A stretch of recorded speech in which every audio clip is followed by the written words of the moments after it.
ایک بار ایک موٹے اور پتلے جنات کی ملاقات ہوئی. دونوں جن تھے, ملاقات ہوئی جو انسانوں کے ساتھ میں مسلط ہوتے ہیں. آپ کو پتا ہوگا کہ کچھ جنات ایسے ہیں جو انسان کے ساتھ میں پیدا اور وہ انسان کے ساتھ میں مسلط رہتے ہیں, وہ سرکش جن ہوتے ہیں. تو انسانوں کے ساتھ میں پیدا ہونے والے جن کی ایک مرتبہ ملاقات ہوئی. ایک پتلا تھا, ایک موٹا تھا. ایک کی جو جسم تھا وہ بہت زیادہ فربا ہو رہا تھا اور ایک کا بہت زیادہ دبلا تھا. تو دبلے والے سے موٹے والے نے پوچھا کہ بھائی بڑا تجھ کو کیا ہو گیا ہے, تو بہت زیادہ دبلا ہو رہا ہے, بہت کمزور ہو رہا ہے. تو اس نے کہا کہ بھائی کیا کروں, میں جس کے ساتھ میں مسلط ہوں وہ گھر میں داخل ہوتا ہے تو بسم اللہ پڑھتا ہے, کھاتا ہے تو بسم اللہ پڑھتا ہے, پیتا ہے تو بسم اللہ پڑھتا ہے, پہنتا ہے تو بسم اللہ پڑھتا ہے. کوئی کام ہی ایسا سٹارٹ نہیں ہوتا اس کا جو بسم اللہ پڑھے بغیر سٹارٹ ہو جائے.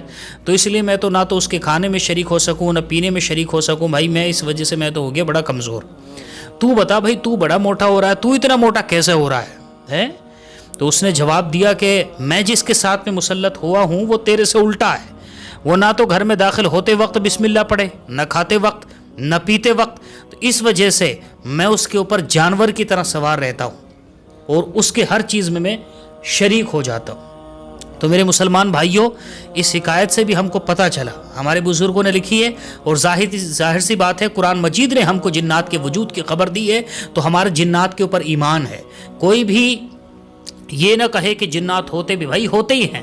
اللہ تعالیٰ نے ارشاد فرمایا وما خلقت الجن والانس الا لیعبدون.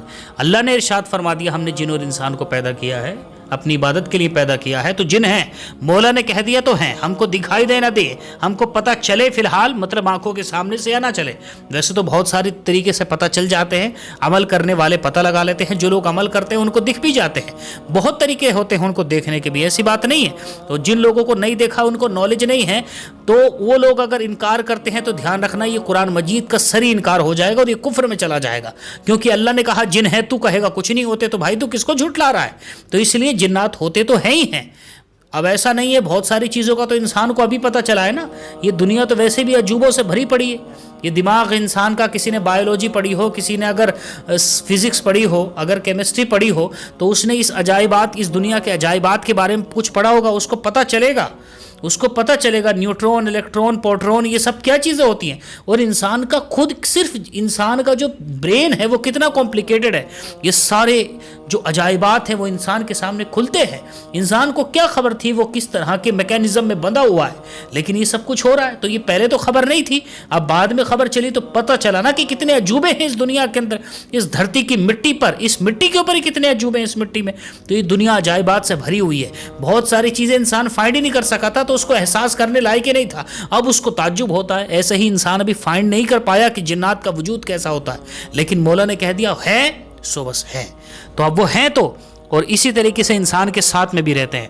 تو میرے بھائیوں, کوئی سا بھی کام جب اسٹارٹ کرو, وہی وقت کتنا لگتا ہے, عادت بنا لو. ایک مرتبہ بسم اللہ پڑھو گے تو 76,000 نیکیاں ملیں گی. شیطان تمہارے کاموں میں شریک نہیں ہوگا, اور جب شریک نہیں ہوگا تو اس کام میں برکت ہوگی, ورنہ برکت اٹھا لی جائے گی. کوئی انسان بسم اللہ پڑھ کر کے کھاتا ہے, اور کوئی بغیر بسم اللہ پڑھے کھاتا ہے, تو جو بغیر بسم اللہ پڑھے کھاتا ہے اس کے کھانے میں برکت نہیں ہوتی. ایک مرتبہ اللہ کے رسول صلی اللہ علیہ وسلم سے ایک شخص نے اسی طرح کی شکایت کی کہ میرا پیٹ نہیں بھرتا ہے.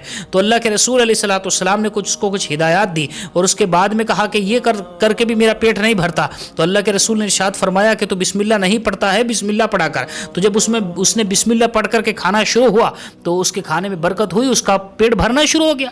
تو بھائی اس طرح کی ہوتی ہے برکات. کوئی انسان کو عادت بنا لینی چاہیے. ابھی ہمارے پاس موقع ہے تو ہم کو ضرور اس پر عمل کرنا چاہیے. کام کوئی سا بھی شروع کرو, کتنا وقت لگتا ہے, کیوں اپنی زبان کو, اپنے آپ کو, اپنے ذات کو محروم کر لیتے ہیں ہم اس بات سے کہ ہم خدا کا نام لے سکتے ہیں, لیکن پھر بھی ہم خدا کا نام نہ لیں. کیوں؟ لوگوں کی زبانوں سے کیا کچھ نہیں نکلتا, گالیاں نکلتی ہیں, ہر ایک کس چیز کے نام نکلتے ہیں. مسلمانوں, یہ تمہاری اگر کم نصیبی نہیں تو کیا ہے کہ تمہاری زبانوں سے خدا کا نام نکلتے ہوئے تمہاری زبانیں شرمائیں. تم اوپر والا تو کہو, تم وہ جو آسمان پر بیٹھا ہے وہ تو اس طرح کی باتیں کہو, تمہاری زبانوں سے اللہ نہ نکلے, تمہاری زبانوں سے پروردگار عالم کا نام نہ نکلے, یہ تمہاری محرومی نہیں ہے تو اور کیا ہے. اس لیے اپنے ہر کام کے اندر بسم اللہ شامل کریں. بڑی برکات ہیں, کتابیں لکھی ہوئی ہیں 100 سے صفحات سے زیادہ کی, صرف اور صرف بسم اللہ کی فضیلت پر. فضیلت اتنی ہے کہ اگر میں بیان کرتا کرتا جاؤں تو وقت گھنٹوں کئی گھنٹے لگ جائیں گے اور بسم اللہ کی فضیلت ختم نہ ہو سکے گی. بس میرے بھائیو اتنی ہی آخر میں گزارش ہے آپ سے، عادت بنا لو. بسم اللہ الرحمن الرحیم انشاءاللہ ہر کام کے اندر پڑھیں گے.